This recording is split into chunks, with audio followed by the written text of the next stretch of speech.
Bismillahirrahmanirrahim. Dans cette vidéo, on va voir des tableaux qui nous indiquent beaucoup de choses.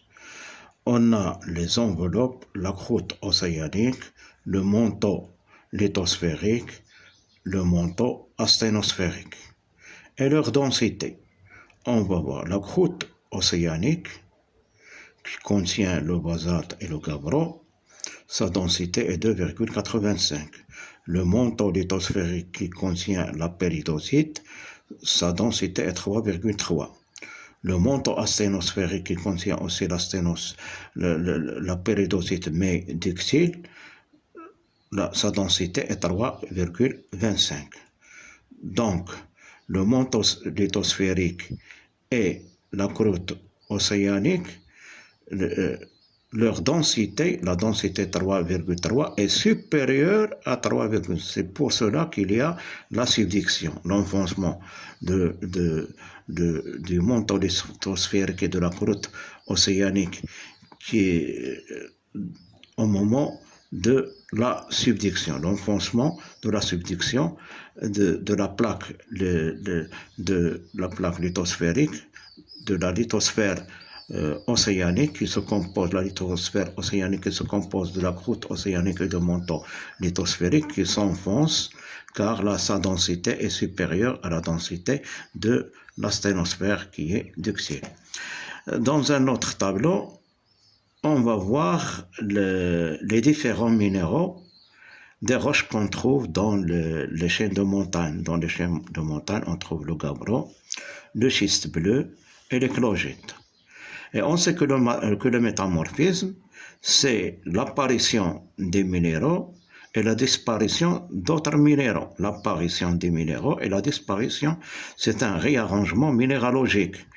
Donc, dans le gabbro, on trouve le plagioclase. Le plagioclase qui contient la silice, l'aluminium, l'oxygène, le sodium, le calcium. Voilà, le gabbro.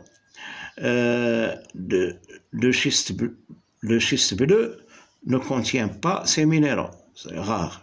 Le clogite ne contient pas ces minéraux. Aussi, le pyroxène logite, il y a la silice, le fer et le magnésium. Donc, ce sont les ferros magnésiens. Le gabbro, il contient les plagioclases et le pyroxène. Mais le schiste bleu n'en contient pas. Donc, il va se passer quelque chose. Les minéraux ferromagnésiens se trouvent dans le gabbro. Les clogites ne contiennent pas ces minéraux ferromagnésiens.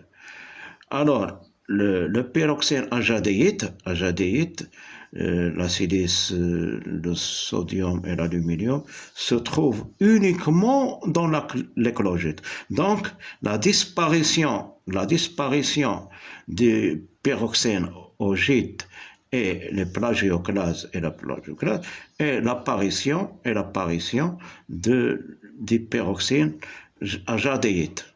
Donc, au fond, au moment de la subduction à forte pression, il y aura un métamorphisme, le réarrangement, la disparition des minéraux et l'apparition d'autres minéraux. Donc la disparition des minéraux qui étaient au départ et l'apparition d'autres minéraux. C'est un métamorphisme à l'état solide.